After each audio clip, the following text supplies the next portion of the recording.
Friends, आज का topic है taxation of employ salary. Basically एक बहुत ही क्रूशियल टॉपिक है। कोई भी बंदा जो काम करता है, कोई भी एम्प्लॉय किसी भी ऑर्गेनाइजेशन में, उसकी सैलरी अगर बिलो द एग्जम्पशन लिमिट से ज़्यादा है, अगर किसी एग्जम्पशन लिमिट से ज़्यादा है, जो कि एग्जम्पशन लिमिट 2,50,000 का स्लैब आता है इनकम टैक्स रेट के अंदर, उससे ज़्यादा है तो उसका टीडीएस कटना मैंडेटरी हो जाता है।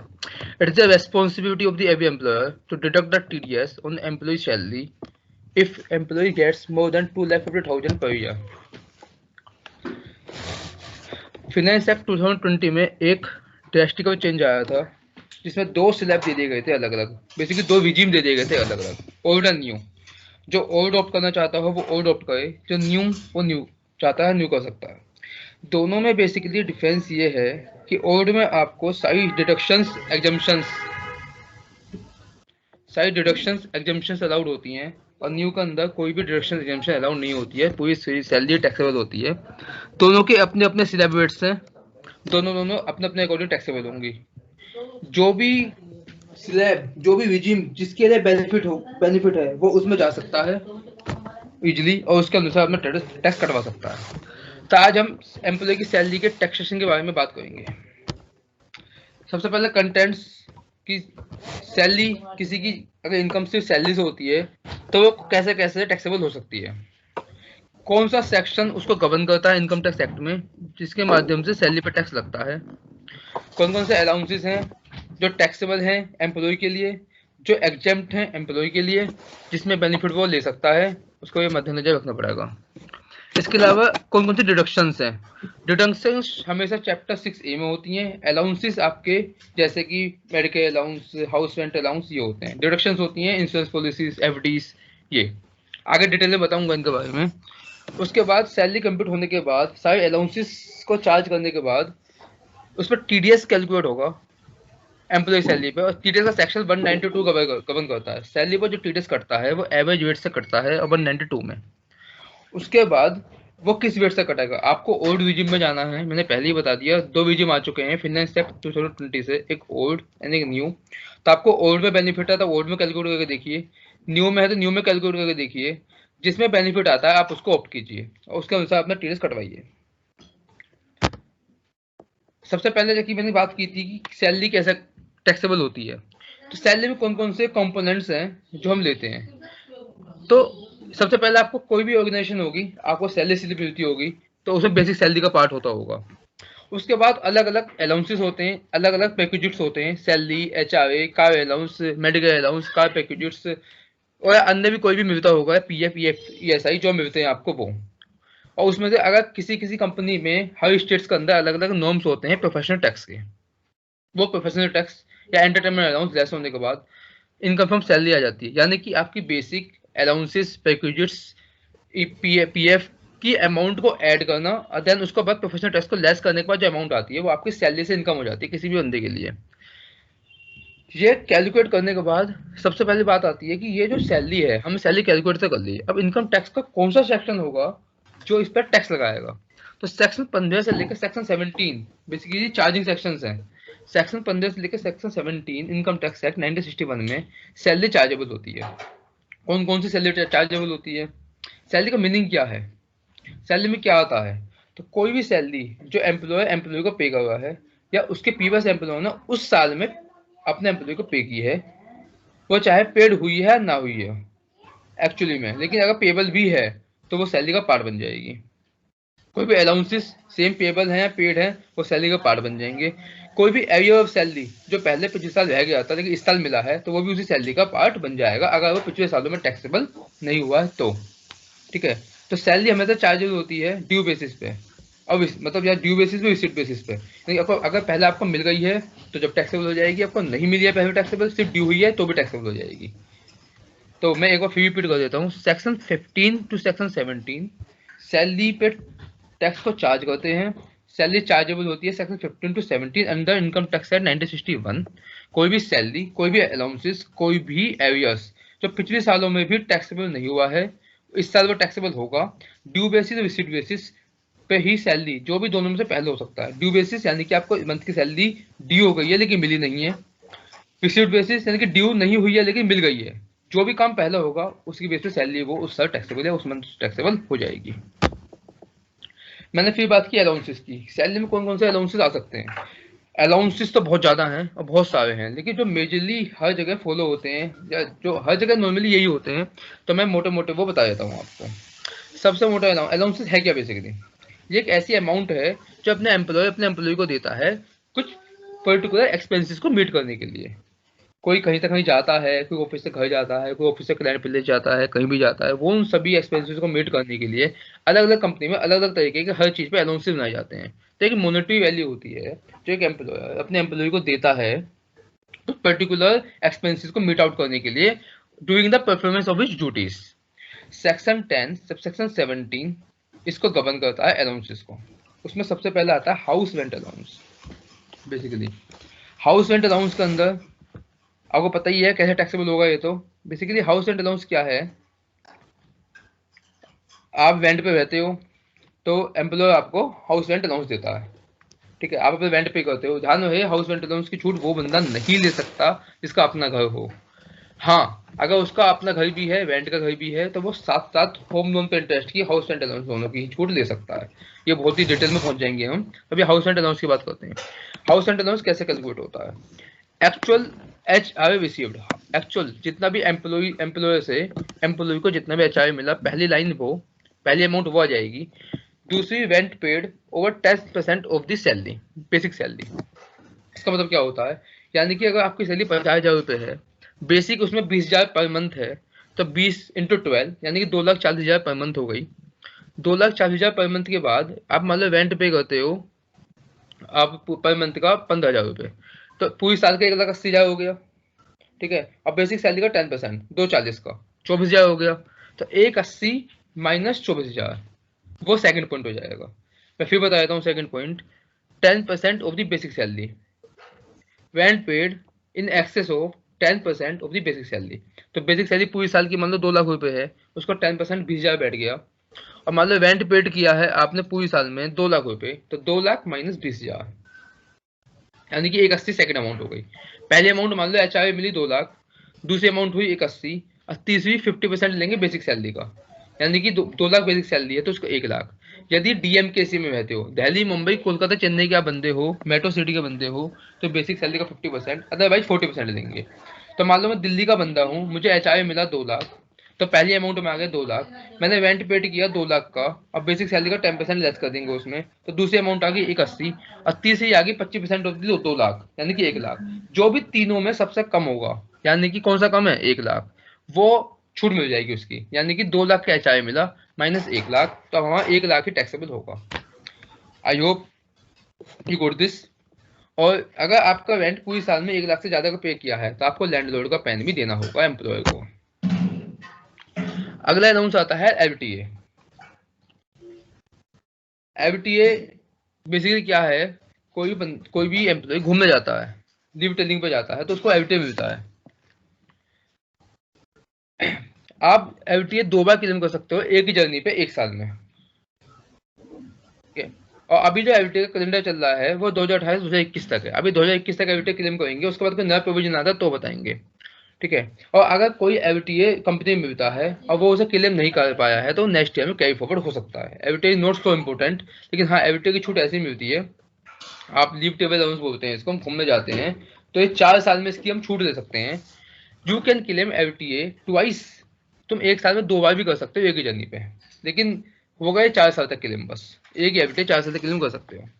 फिर लीव एनकेसमेंट, हर ऑर्गेनाइजेशन के अंदर लीव पॉलिसीज होती हैं कि आपको महीने की 10 छुट्टी पेड मिलेंगी, 15 छुट्टी पेड मिलेंगी, तो छुट्टी एक्यूमुलेट होती जाती है अगर नहीं लेते हो तो आप। तो जॉब छोड़ने के बाद भी या जो भी कंपनी के नॉर्म्स हैं उनको लीव एनकेशमेंट मिलता है। तो अगर वो एम्प्लॉय सेंट्रल स्टेट गवर्नमेंट का तो फुली एग्जाम्प्ट होता है, नहीं देना। लेकिन अगर वो सेंट्रल स्टेट गवर्नमेंट का एम्प्लॉय नहीं है, प्राइवेट कंपनी का एम्प्लॉय है, बेसिकली प्राइवेट कंपनी का है, तो फिर इस तरीके से उसकी कैलकुलेशन हो गई आपकी, ठीक है। इसको मैं ज़्यादा डिटेल में नहीं बता सकता, ये कैलकुलेशन इन 4 पॉइंट के बेस पे होगी। इन 4 पॉइंट में से जो भी सबसे कम होगा उतनी छूट मिल जाएगी। मान लो हमें लीव एनकेसमेंट के जो पैसे मिले 3 लाख मिले, हमने भी चारों में कैलकुलेशन करी और हमारे चारों में सबसे कम अमाउंट 1.5 लाख बैठी, तो उस 3 में से 1.5 लाख की छूट मिलकर 1.5 लाख टैक्सेबल हो जाएगा आपका, ठीक है। बाद ये leave exemption of LTA, leave travel की एग्जामिशन कैसे कैसे मिलती है, बेसिकली मैंने पीछे शॉर्ट में बताया था ना, तो ये आप डिटेल में आप देख सकते हो यहाँ पे। अगर आप गए हो एयर से, अगर आप बाई एयर आपने जर्नी की है, तो ऐसा नहीं हो सकता ना, आप कहीं भी जाओ, बहुत मोटे से मोटा पैसा खर्च करो और इनकम टैक्स का ठीक है भाई ले ले, सब छूट ले ले, वो सब छूट नहीं मिल सकती आपको। आपको एक इनकम टैक्स ने क्राइटेरिया बता दिया है कि आप ऐसे जाओगे तो आपको यहाँ तक छूट देंगे, आप वैसे जाओगे तो हम आपको वैसे छूट देंगे। जैसे कि पहला पॉइंट, अगर आप बाई एयर जाते हो तो आपको एयरलाइन का economic class fair, economic class का जो टिकट होगा उसके जितने पैसे होंगे उतनी छूट मिलेगी। ऐसा नहीं हो सकता आप एयर जाओ बहुत ही बेहतरीन जगह से, बहुत तगड़े पैसे खर्च कर जाओ तो सारी छूट मिल जाएगी, नहीं, सिर्फ इकोनॉमिक क्लास का फेयर जो होता है उसी की आपको छूट मिलेगी। Where the journey is not performed by air board the places are collected by well, journey जहाँ एयर से ना हुई हो और दोनों प्लेसेस वेव से कनेक्ट हों, ऐसा नहीं हो सकता ना, वो वेव से कनेक्ट थे, आप वेव से जा सकते थे, गई नहीं। तो अगर दोनों प्लेस कनेक्टेड हैं वेव से, तो एग्जामिशन मिल जाएगी आपको फर्स्ट एसी की, फर्स्ट क्लास एसी के जो फेयर होंगे उस तक छूट, आपको छूट मिल जाएगी।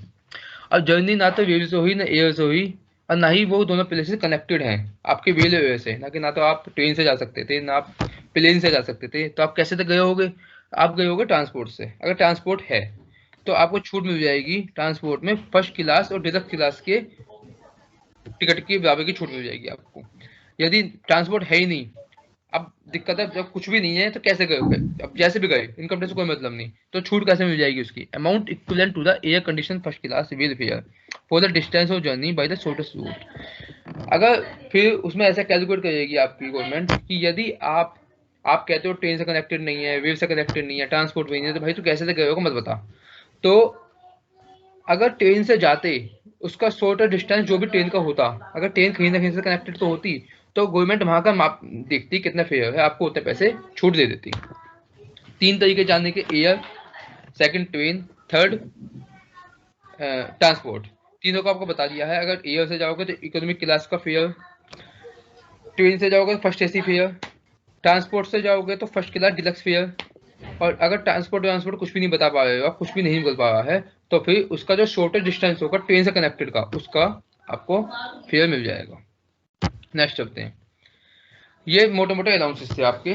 और भी अलाउंसेस होते हैं आपके, एजुकेशन अलाउंस, स्टूडेंट अलाउंस, ठीक है, जिसमें 2 बच्चों तक आपको छूट मिल जाती है, 100 पर चाइल्ड। एजुकेशन अलाउंस होते हैं, these are so many list in this, तो इसकी कोई नीड नहीं है, क्योंकि हमारा टॉपिक बेसिकली जो मेजर टॉपिक है वो ये है कि टीडीएस कैसे कैलकुलेट करेंगे न्यू रिजिम में, ओल्ड रिजिम में, तो इसका इतना बड़ा इंपैक्ट नहीं है, तो बहुत लंबा चला जाएगा। मैं यहाँ सैलरी नहीं पढ़ा आपको, सिर्फ टीडीएस की छोटी छोटी बातें बता रहा हूँ।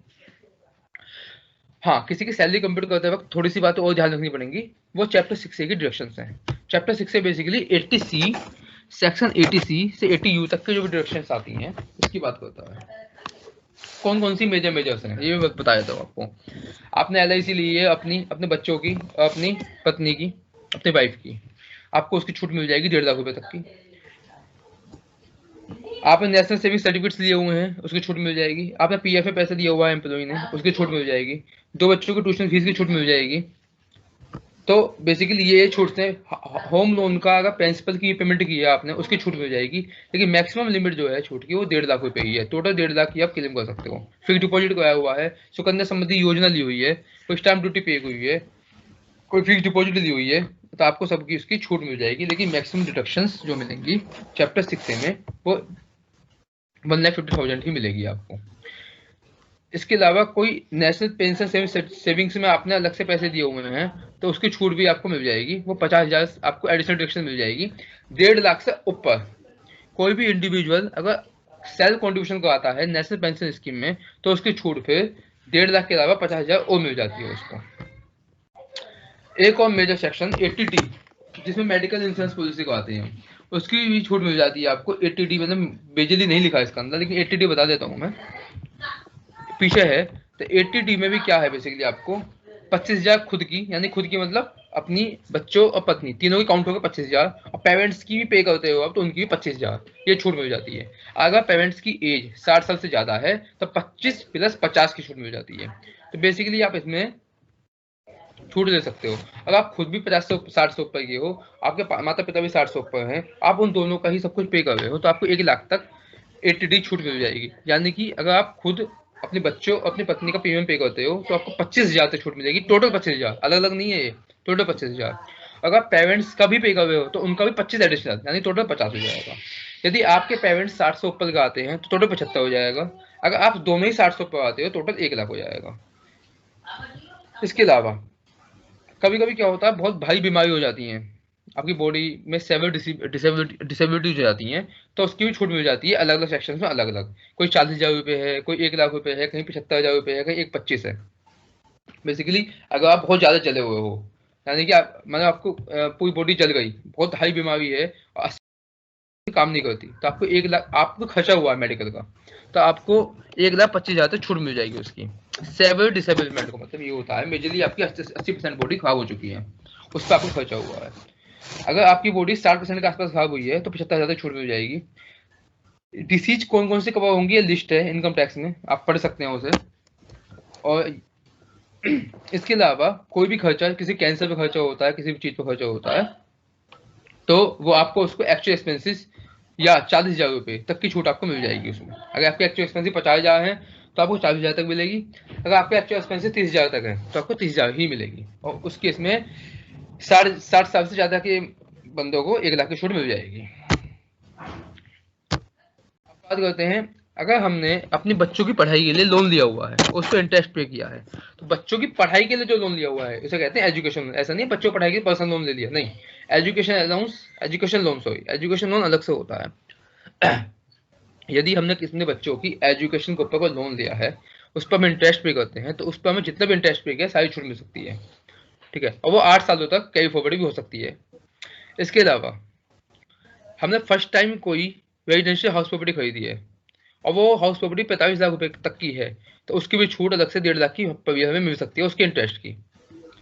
इसके अलावा अगर हमें चैरिटेबल इंस्टीट्यूट को डिडक्शन दी है तो उसकी भी छूट मिल जाती है 50% 100% अलग अलग लिमिट्स से।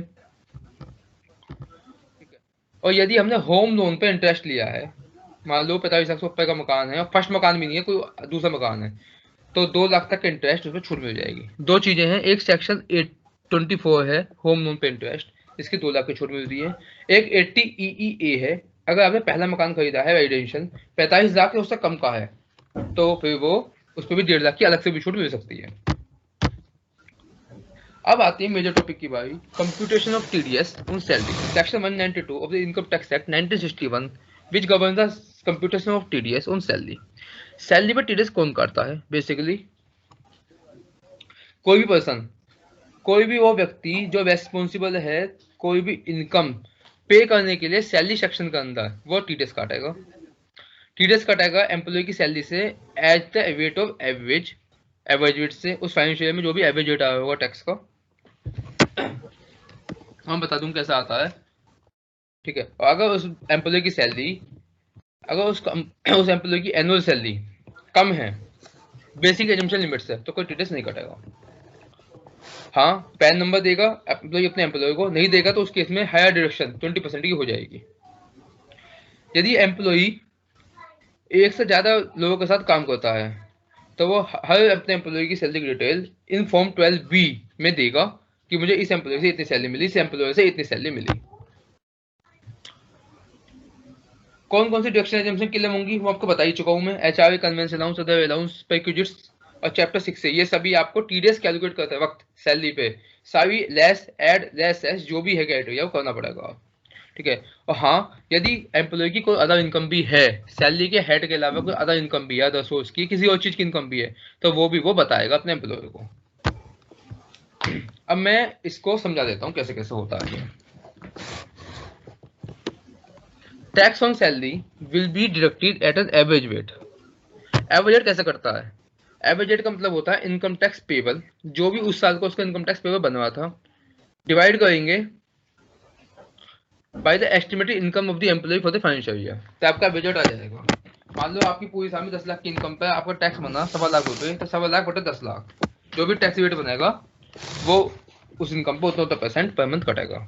या सिंपल तरीके से समझे, ऐसे कह सकते हैं हम, समझाता हूँ। जैसे एक बंदा है जिसका एज 58 साल है, XYZ प्राइवेट लिमिटेड में वो काम करता है, उसकी जो पर मंथ की सैलरी है वो 1 लाख रुपए है।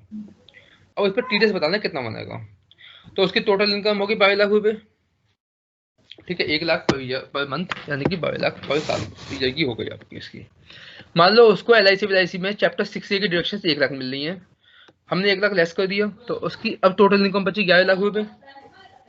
अब 11 लाख पे हमें टैक्स कैलकुलेट करेंगे ना आप, अगर नॉर्मल रेट से 42,500 और सेस 5700, यानी कि अब 11 लाख की इनकम पे आप टोटल टैक्स पेबल करोगे तो 1,48,200 बैठेगा। 1,48,200 को हम डिवाइड कर देंगे 12 लाख से, तो टोटल उसकी इनकम बैठी हुई थी, तो वह बैठी 12.35%, यानी कि उसकी पर मंथ की इनकम कितनी थी? 1 लाख। 1 लाख का 12.35%, 12,350 रुपये हर उसकी मंथ की सैलरी में से डिडक्ट करना होगा। फिर से बता देता हूँ एवरेज कैसे निकलता है। पर मंथ की सैलरी 1 लाख, तो साल की सैलरी 12 लाख रुपए हो गई। मान लो उसकी डिडक्शन घटा घुटू के सब उसकी जो सैलरी है वो 11 लाख बैठी। हम 11 लाख पर टैक्स कैलकुलेट करेंगे, तो माना वो टैक्स बैठा 1,48,200, 1,48,200 टैक्स हो गया पूरी साल का। पूरी साल की इनकम थी 12 लाख, तो 1,48,200 को 12 लाख से डिवाइड कर देंगे, तो हमारा 12.35% आ गया पर मंथ का वेट, यानी कि अपनी हर महीने की इनकम में से 12.35% में गवर्नमेंट को देना है, टीडीएस कटवाना है। तो 1 लाख पर मंथ की सैलरी में से 12.35% कटवा के 12,350 रुपये टैक्स बन गया। I hope you good this. अब मेजर पॉइंट बता देता हूँ आपको क्या था। मैंने सिर्फ 2020 के अंदर 2 स्लैब्स आए थे, basically old and new. Old and new में क्या था मैंने वो भी बता दिया आपको। ओल्ड में आप डिडक्शन क्लेम कर सकते हो, सारी एजम्पशन क्लेम कर सकते हो, न्यू में आप कुछ भी क्लेम नहीं कर सकते, बिल्कुल भी क्लेम नहीं कर सकते हो, ये वो है। मैं ओल्ड और न्यू को अलग अलग उससे समझा देता हूँ एग्जाम्पल से। सबसे पहले बात कर लेते हैं न्यू रिजिम की। न्यू रिजिम में टैक्स रेट कैसे कैसे है। Up to 5 lakh new regime में कोई टैक्स नहीं है। 5 से 7.5 लाख तक, यानी कि 5 लाख की इनकम पे आपको कोई टैक्स नहीं देना न्यू रिजिम के अंदर। अगर आपकी इनकम 7.5 लाख रुपए तक है तो 5 लाख तक कोई टैक्स नहीं। 5 से 7.5 यानी कि 2.5 लाख की इनकम पे आपको 10% टैक्स काटना है, मतलब 10% टैक्स देना है। 7.5 से 10 लाख तक की इनकम पे 15%, यानी कि 5 से 7.5 पे कैलकुलेट होगा 10%, 7.5 से 10 पे कैलकुलेट होगा, अगर 2.5 लाख पे कैलकुलेट होगा 15%, अगर 2.5 लाख पे कैलकुलेट होगा 20%, अगर 2.5 लाख पे कैलकुलेट होगा 25%, उसके बाद जो भी इनकम होगी उस पर होगा 30% कैलकुलेट। ठीक है। ओल्ड रिजिम में क्या है, 2.5 लाख तक कोई टैक्स नहीं देना। अगर आपकी इनकम 5 लाख तक है तो आपको टैक्स तो देना है 5%, लेकिन 12,500 रुपये की छूट मिल जाएगी। अगर 500 ऊपर होगी तो ये 12,500 रुपये की छूट बिल्कुल भी नहीं मिलेगी, बिल्कुल भी नहीं मिलेगी। 5 से 10 पे आपको टैक्स देना 20% और 10 से ऊपर देना 30%। ये स्लैब रेट हो गए आपके ओल्ड वाले के लिए। अगर न्यू की बात करेंगे तो ओल्ड वाले के लिए अप टू 60 ईयर्स। तो अगर कोई बंदा जो जिसकी एज 60 साल से ऊपर है उसके लिए लिमिट 3 लाख है, यानी कि जहां आपको 2.5 लाख दिखाई दे रहा है ना, वहां लिमिट 3 लाख हो जाएगी नील के केस में। और अगर 60 साल से ऊपर यानी कि 80 साल से ऊपर का है तो वहां 2.5 की जगह 5 हो जाएगी, मतलब उसको 5 तक कोई टैक्स नहीं देना। अब give me an example old और न्यू में क्या डिफरेंस है। कोई एक पर्सन है, उसकी टोटल इनकम 22 लाख रुपए है। अब मैंने पहले ही बोला न्यू रिजीम के अंदर ना तो कोई डिडक्शन मिलेगी ना कोई एजम्पशन मिलेगी, तो न्यू पे बात कर लेते हैं पहले। 12 लाख रुपए पे फ्लैट टैक्स पे करना है आपको, फ्लैट टैक्स। ये फ्लैट टैक्स की बात है आपकी। तो 12 लाख रुपए पे आप फ्लैट टैक्स भी कर सकते हो, 2.5 से 5% जो भी आपका टैक्स बैठ रहा है ये। ऐसी न्यू में लेकिन आपको ओल्ड में आपको एटीसी की छूट मिल जाएगी, एटीडी में एटीडी भी मिल जाएगी, 50,000 की स्टैंडर्ड डिडक्शन होती है वो भी मिल जाएगी। तो आपको यहाँ ऐसे ओल्ड और न्यू के अंदर कंपैरिजन करके देखना है कि आपका जो पैसा है टैक्स पेबल वो किस में कम बैठ रहा है, किस में ज्यादा, जिसमें आपको बेनिफिट है वो आप स्कीम ऑप्ट कर लो गवर्नमेंट की। बेसिकली न्यू सिर्फ उनके लिए बेनिफिट है, न्यू का बेनिफिट इन शॉर्ट उनके लिए है जिनको ना कोई डिडक्शन क्लेम करनी ना कोई एग्जम्पशन क्लेम करनी, उनकी कोई सेविंग्स नहीं है बेसिकली, तो वो न्यू में टैक्स पे कर सकता है। मोटा मोटी बात ये है। ठीक है, तो दूसरा एग्जांपल देते हैं हम आपको। 7 लाख की इनकम है, इसकी 7 लाख की इनकम है, तो आप देख सकते हो आप अगर अगर आप ओल्ड में आपकी छूट भी है तो आपको कोई टैक्स पे नहीं करना। ओल्ड में आपकी 1.5 लाख की छूट है, टीसीबी मिल गई, मेडिकल मिल गया, स्टैंडर्ड डिडक्शन मिल गया, तो आपकी इनकम देखो 475 हो गई। और मैंने पहले ही कहा था 5 लाख तक कोई टैक्स पे नहीं करना, तो यहाँ भी कोई टैक्स पे नहीं करना। लेकिन न्यू में ऐसा नहीं है, न्यू में आपको टैक्स पे करना ही करना है क्योंकि कोई छूट वूट नहीं मिलेगी। तो ये आपको ओल्ड न्यू में ऐसे ऐसे आपको चेक करना पड़ेगा आपको कि कहाँ बैठा हुआ है। I hope you got this. ये अलग अलग एग्जाम्पल्स हैं, आप इनको देख लीजिएगा, पढ़ लीजिएगा, बिल्कुल परफेक्ट एग्जाम्पल्स का दिया हुआ है।